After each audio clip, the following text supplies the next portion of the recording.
still out here boasting. I'm focused, I block out commotion. All of y'all salty like you drunk the ocean. To enemies, your only devotion. Watching this shit, they your favorite and like it to know more about y'all emotions. Konbanwa guys, I'm Positive Shiso.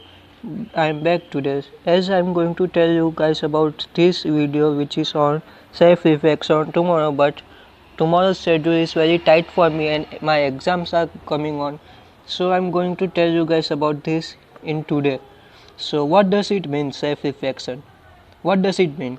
It means that imagine yourself standing right in front of the mirror and think how much you know about yourself, qualities, mistakes, and experiencing from the moment you know yourself. So let's start, guys. Let's go deeper depth of our own self. So who are you and why are you here? It may seem like a straightforward question. Most of us would answer by giving their names without giving it too much thought. However, on a deeper reflection, do you really understand who you are? Our world today has one great irony that is mind-boggling. The majority of people in the world are trying very hard to conform what someone else wants them to be. We are constantly being told what other people think we are, and that's why it is so important to know about yourself.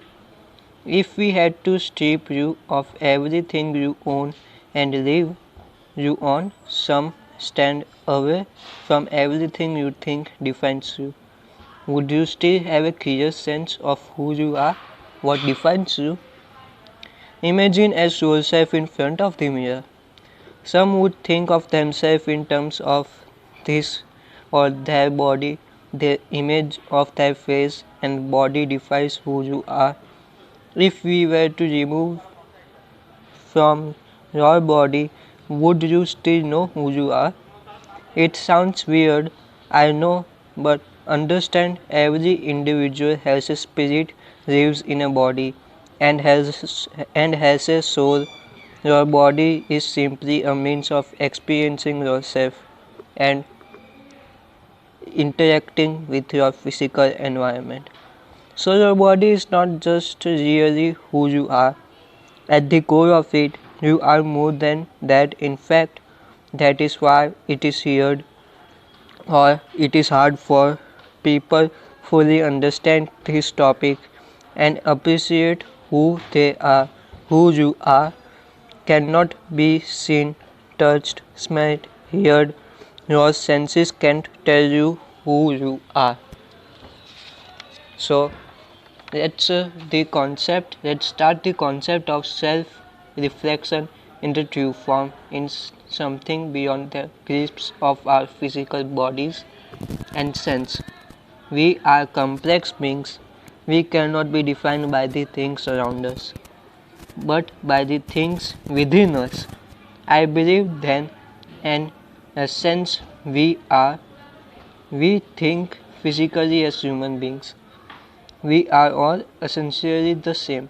It's our thoughts and experiences that differentiate us. Am I right, guys? Is it right?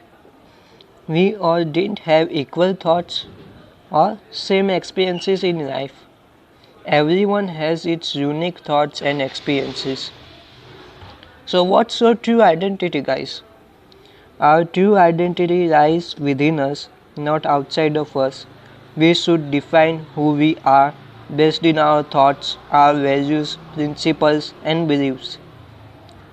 It's okay to have material things and all, but they should not be our self. They are just things that are there to be made our life easier. If you were suddenly homeless today, that would not change who you are as a person. You would still be you.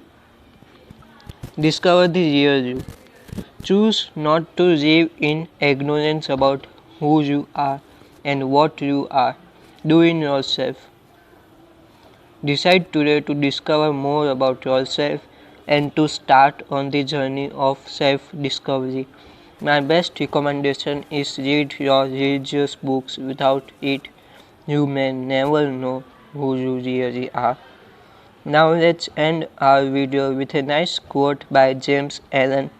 Only much searching and mining are gold and diamonds obtained, and men's and women's both can find every truth connected within his or her being if he or she will dig deep into the mind of his or her soul. So I will meet you guys on next Saturday. I am going to tell you guys in the description what I am going to discuss about the topic. So